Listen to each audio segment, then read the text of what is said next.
Mis amados y amigos, bendiciones en este día maravilloso. Los días son maravillosos cuando nuestro Dios está en control de todas las cosas.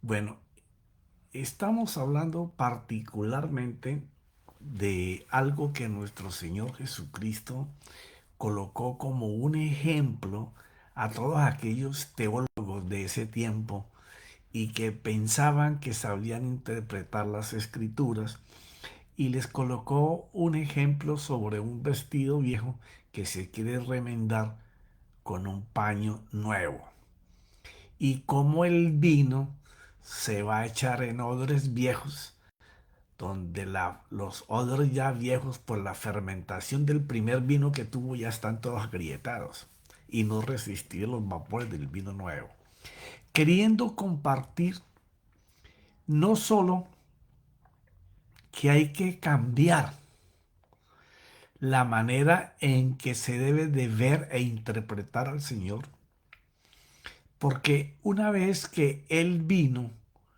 y fue a esa cruz, murió por nosotros y resucitó, nos fue entregada una fe diferente, que inclusive el apóstol Pablo hablaba de que fue guardada en todos los tiempos para ser revelada a nosotros, la iglesia. Entonces, esta es una fe que no tiene arandelas, no tiene pesos, no tiene obra que el hombre pueda hacer, no tiene ningún fundamento ceremonial que el hombre le pueda colocar para que esta fe actúe. Es simplemente permitirle al Señor Jesucristo y a su Santo Espíritu que haga en nosotros la obra que Él pensó hacer en cada uno de nosotros. Entonces, es bien importante en esto que se conoce como la gracia, y que ya hablamos que gracia no es solamente un favor inmerecido en otros capítulos, bueno, otras series, sino que hay una explicación bien extensa sobre esto. Es básicamente la revelación de la fe a través de el Señor, que es quien actúa, y cómo esta fe transforma el interior del hombre para empoderarlo. Y hablamos que de esta fe solo viene de el oír, no por el oír, que ya lo explicamos en el capítulo anterior.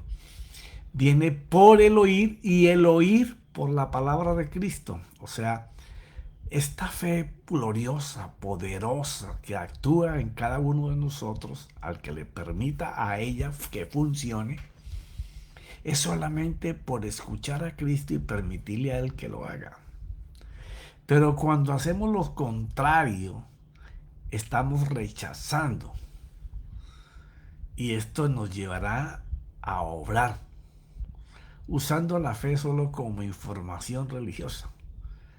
Y lo que pasa es que resistimos a la convicción y a la guianza y al convencimiento que nos da cuando es Cristo y el Espíritu Santo quien lo hace. Y es la que nos va a estar a toda hora tallando ahí en el taller del carpintero, para que nos arrepintamos de cosas que Dios quiere quitar para poder esa manifestación sea gloriosa, y creer en Cristo con todo fundamento. Porque la única manera que se revela el poder que actúa en Él es a través de la palabra. Pero la palabra que te revela el Espíritu Santo. Y no es que haya nueva revelación, sino que a cada cual, en la medida que tenga comunión con el Señor Jesucristo, el Espíritu Santo comienza a manifestarle cosas que están en esas palabras que posiblemente otros no saben o no han podido descifrar. Porque esa es la promesa, cosas que no han subido al corazón del hombre todavía, son las que el Espíritu va a revelar. Y lo más grave es cuando no le permitimos que ellos actúen. Esto nos puede llevar a una blasfemia contra el Espíritu. ¿Por qué razón? Porque comenzamos a hablar como si Dios lo estuviera haciendo, como si Dios estuviera haciendo, y resulta que estamos haciendo nosotros nuestros deseos de lo que queremos por el conocimiento que tenemos de la fe, que se haga según nuestros deseos y no sobre el deseo que Dios tiene. Y esto lo que hace es que esta acción, cuando está determinada de esta manera, endurece el corazón, que a pesar de las evidencias de la verdad y la influencia del Espíritu Santo, rechaza, rechaza la forma como el Señor trabaja y cómo el Señor obra en esta tierra, sobre todo su cuerpo, sobre todo sus hijos, ya ignorando que toda la obra fue culminada en la cruz, en su sangre y en su cuerpo. Ahí es donde está donde debemos de colocar la fe, es en Jesús, en el Cristo, en ese poder de anunciar las buenas nuevas bajo el manejo del Espíritu Santo, donde no esté colocada nuestra obra, sino permitirle a Él que obre en nosotros. Entonces es negarse a proceder en mi fuerza, sino esperar siempre que el Espíritu Santo te diga lo que Cristo quiere y permitirle que lo haga según ellos decidan que hagamos. Así es que seremos guiados y gozaremos de estar de fiesta con el Señor mientras Él regresa. Porque ese es el deseo del Señor, que estemos de fiesta con Él, no fuera de Él. Cuando Él está haciendo este ejemplo con toda esa cantidad de religiosos que estaban ahí escuchando lo que Él les estaba diciendo, cosa que debes de mirar en los capítulos anteriores, te vas a dar cuenta que Él está haciendo una enseñanza de las noticias buenas, las nuevas buenas que trae y que no son para todo el mundo, que se quiere estar atado a cosas que viene practicando viejas, cuando hoy se tiene que dar cuenta que si tienes arandelas y maletas o muletas que vienes cargando para poder compartir, para poder enseñar, para poder evangelizar, en donde tú tienes que hacer, ahí no está el Señor. Tienes que permitirle a Él que haga en ti. Entonces ahí sí estás de fiesta con Él, porque solo fuimos creados para vivir en Él. Por eso el hombre separado de Dios siempre estará vacío. Y este es un principio que está en la Biblia desde el inicio. Cuando Dios creó todo y que se lo entregó al hombre cuando lo creó después, todo era basado en que él viviera manejando todo lo que Dios le había dado en base al mismo Dios. Y pues aquí tenemos que retomar un poco el inicio de la creación para poder entender muchas cosas y saber en dónde es que nosotros tenemos esa guerra. Sé que siempre hablamos, y yo hablo mucho también de esto, que el campo de guerra es nuestra mente. Entonces, la única manera como nosotros logramos que nuestra mente se sujete es como dice Pablo en Romanos 8:1, los que están en Él, en Cristo. Estos son los que lo pueden hacer. Los que están viviendo conforme la palabra y en la palabra. Y dándonos cuenta que todo el poder y toda la autoridad está en el que vive dentro de nosotros. Cuando nosotros no nos atrevamos a hacer nada porque pensamos que lo tenemos que hacer, o porque Dios te ha dado la habilidad o el don para hacer algo, y entonces queremos manejarlo a nuestro antojo, a nuestra forma, ahí es cuando fallamos. Si nosotros siempre hiciéramos esa pausa, ese silencio en nuestro interior para que Él nos pudiera conducir y decirnos lo que hay que hacer, no estaríamos vacíos. Porque ese es el problema, que Dios te bendiga, bendecido, todo está bien, eres un nacido de nuevo, eres un hijo, y es toda esa retahíla que no sabemos. Pero como anunciaba nuestro pastor en días pasados, y él viene explicando una serie parecida a esto, con otros temas, pero muy parecido, de nada sirve tener tanto conocimiento de la Biblia si el conocimiento que expresamos no tiene poder. La palabra tiene que tener poder para poder que haga el efecto para lo cual fue creada.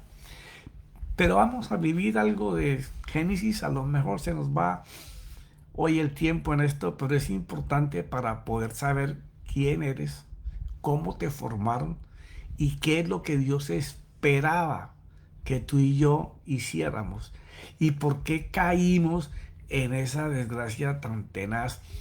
Y luego el Señor trata toda la Biblia hasta el Señor Jesús de recuperar al hombre para que Él le permita que Dios haga en él y vuelva a recobrar la autoridad que tenía en un principio de gobierno y con poder.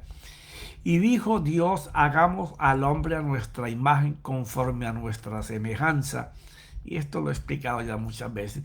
Y ejerza dominio sobre los peces del mar, sobre las aves del cielo, sobre los ganados, sobre toda la tierra y sobre todo el reptil. En el original dice sobre todo el reptil retante que se arrastra sobre la tierra. O sea, le digo, mira, te estoy creando, pero te estoy dando dominio, gobierno con autoridad y poder para que puedas gobernar y sujetar y manejar todos los seres vivos que yo he creado. Creó pues Dios al hombre a imagen suya, a imagen de Dios lo creó, varón y hembra los creó y los bendijo. Y Dios les dijo, sé fecundos y multiplicaos.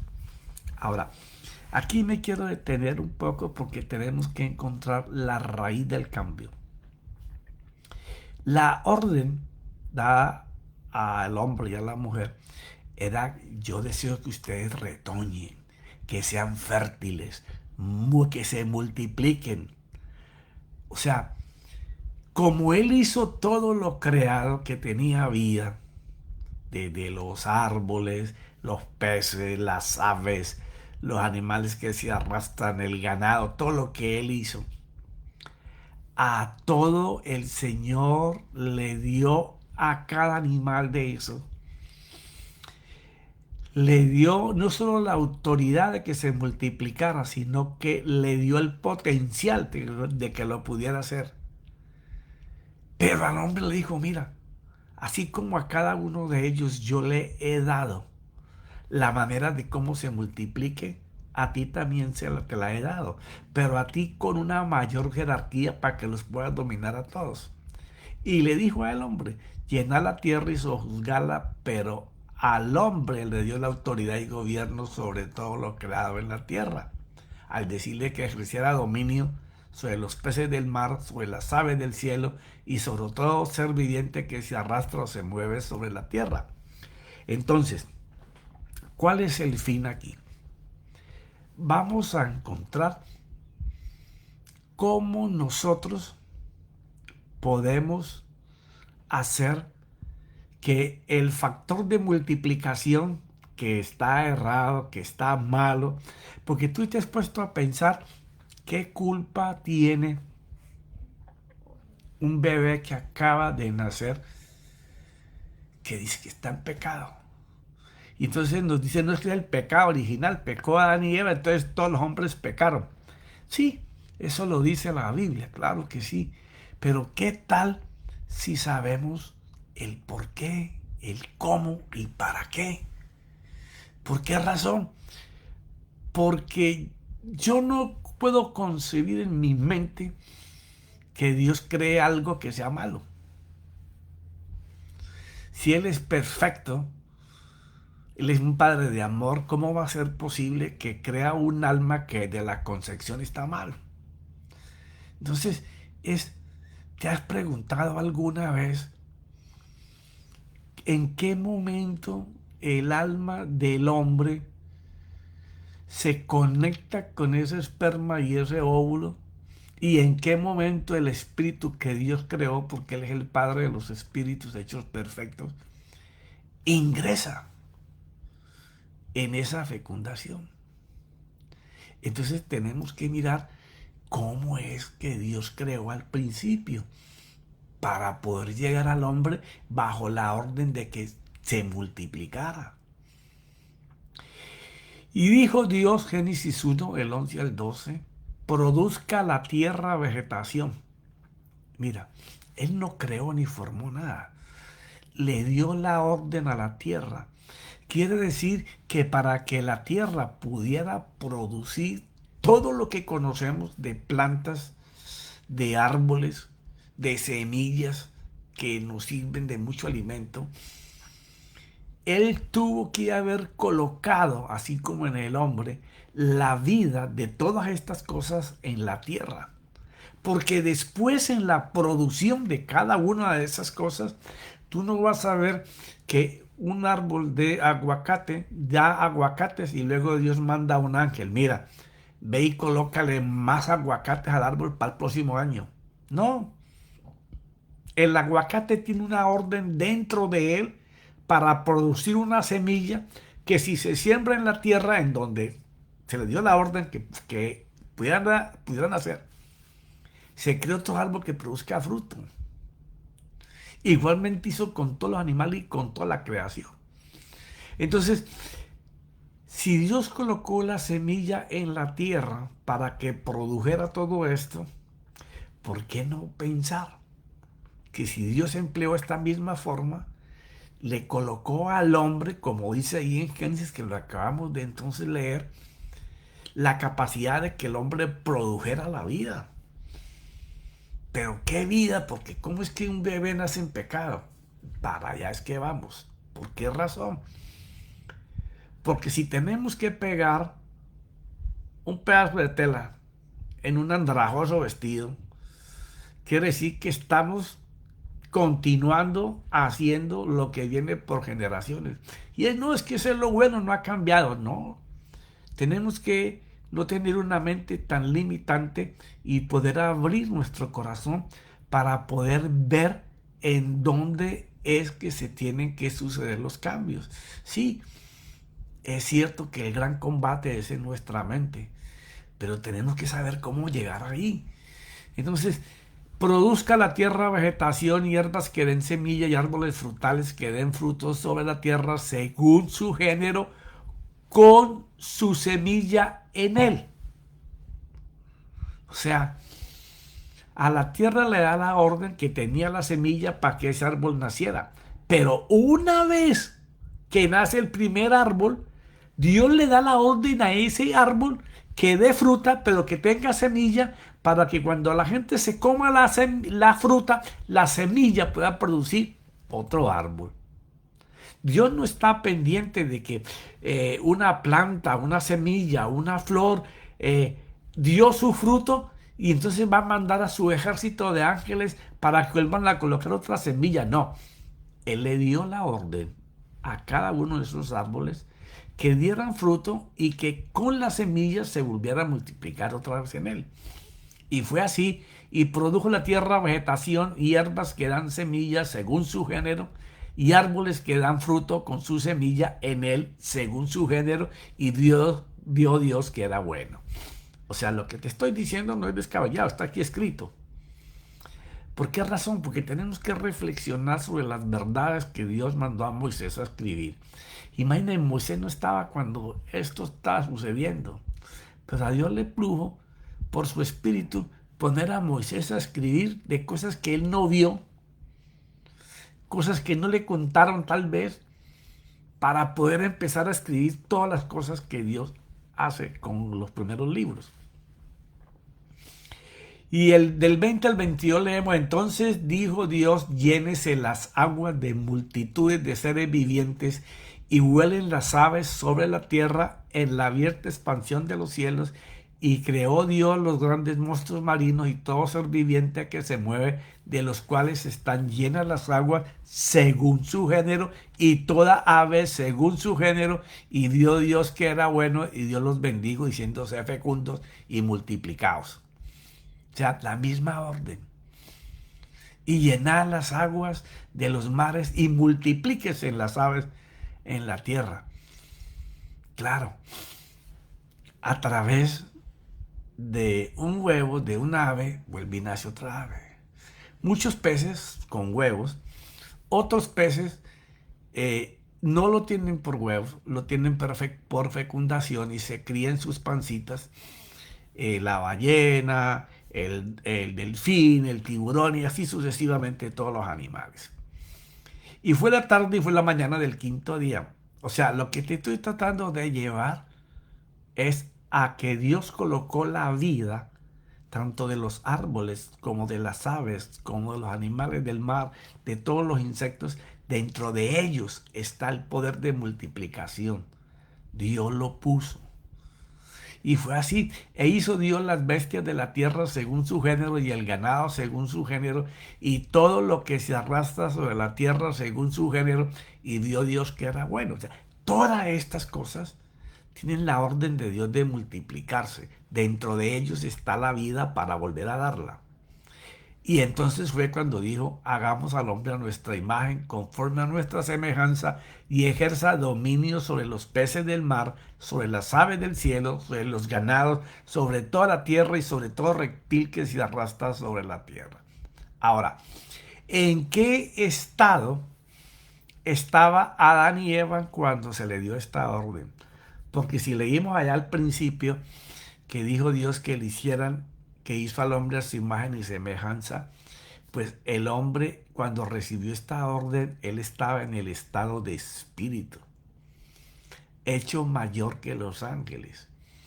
Y primero Dios lo crea a su imagen, parecido a él. Semejanza. El hombre tenía la capacidad de poder pensar y hablar como Dios piensa y como Dios habla, que es de lo que se trata el Evangelio de la Gracia, llevarte a que tú aprendas a pensar como Dios piensa y hablar como Dios habla. ¿Y cómo se logra eso, profeta? Pues eso es comunión con Cristo y el Espíritu Santo. Si tú comienzas no a almacenar conocimiento, porque el conocimiento jamás tendrá poder. ¿El conocimiento es importante? Claro que sí. Pero lo importante del conocimiento es aprender la sabiduría que transporta. Porque cuando tú meditas y reflexionas en una palabra, en ese momento está viniendo un poder que está en esa palabra para hacer vida en ti y para que cada vez que tú entregues esa palabra haya vida para el que la necesita. Entonces, lo hizo aún mucho mayor que los ángeles. Pues inclusive el apóstol Pablo dice y Pedro que los ángeles aprenden de la vida colocada de Jesús en nosotros cuando nos escuchan a nosotros hablar. Imagínate. Pues a ellos, a los ángeles, se les ordenó que nos sirvieran y que nos ministren a causa de la salvación que vamos a obtener el día que aceptemos que nuestro Salvador murió en la cruz para darnos vida. Ahora, ¿cómo nosotros podemos preguntarnos, porque todos a lo mejor se lo han cuestionado en tu interior, pero no nos llenan las respuestas para nuestras inquietudes? ¿Quién crea el alma y dónde reside el corazón y en qué momento se forma y en qué momento entra el espíritu que Dios le dio a Adán y Eva cuando los creó y les dio la orden de multiplicarse estando en estado de espíritu, porque todavía no les había creado el cuerpo ni les había soplado la vida? Porque en eso sí estamos claros. El hombre es tripartito, espíritu, alma y cuerpo. Pero Dios nunca creó corazón. No, no, no, no. El corazón es la parte caída del alma. Y más adelante vamos a estar hablando de eso. Pero entonces, si nosotros vamos a lo que Dios habla sobre esto, en 1 de Tesalonicenses 5, del 23 al 24, dice: y que el mismo Dios de paz os santifique por completo, o haga de ustedes unos santos maduros. En algunas Biblias aparece perfectos. Y que todo vuestro ser, espíritu, alma y cuerpo, sea preservado irreprensible o perfecto o maduro, que es el trabajo que hace Cristo y el Espíritu Santo, para que estemos en esa posición antes de la venida de nuestro Señor Jesucristo. Fiel es el que os llama, el cual también lo hará. Esto quiere decir que somos un espíritu que poseemos un alma caída a causa del corazón que domina esa alma, que ahí es donde está lo que pensamos, donde podemos decidir si pensamos bien o pensamos mal. Según el mismo Dios dijo en Génesis 6, cuando Dios interpretó por primera vez que esa alma tenía un lugar que le daba la fuerza para vivir en pecado. Y en Génesis 6:5 miramos, y el Señor vio que era mucha la maldad de los hombres en la tierra y que toda intención de los pensamientos de su corazón era solo hacer siempre el mal. O sea, hay una parte en el alma del hombre que viene a representar el culto racional que siempre está pensando en hacer lo malo. Desde el momento que conoció el bien y el mal, tiene más tendencia a hacer el mal que el bien. ¿Y por qué pasa esto? Bueno, no me puedo meter en esto de biología y todo esto porque no es el tema, ni soy experto tampoco en esto. Puedo leer y tomar información, pero eso no es suficiente para lo que Dios explica que sí es suficiente. Una vez que el hombre comienza a practicar el mal, comienza a llevar una vida más larga practicando el mal que el bien. Bendito todos aquellos jóvenes o babies que han nacido en un hogar cristiano practicante, que han practicado principios desde un principio y les enseña a temerle a Dios. Y el temor a Dios no es tener miedo a que te pegue una pela, no, es temor a hacer lo malo, no porque sea malo, sino porque ofendemos al Señor. Entonces, ya esos niños, esos jóvenes, crecen con un corazón enseñado a practicar y hacer el bien, aunque muchos se descarrían, siendo hijos de pastores o de apóstoles, de gente de ministerio, ¿ya? Porque una vez que tú conoces el bien y el mal y comienzas a practicar el mal, aunque sea por debajo de la mesa, vas a ser dominado por él. Siempre te va a dominar. Porque vas a encontrarte que aunque escuchas hacer el bien y deseas hacerlo, siempre terminarás haciendo lo malo. Por eso toda la Biblia es Dios tratando de ganar el corazón del hombre para poder salvar su alma. Y que aunque vivimos en esta casa física, nuestro culto racional, según la práctica que tenga diaria, según cuando hablo de práctica diaria, es la manera en que tus intenciones alinean los pensamientos para hacer bien o hacer mal.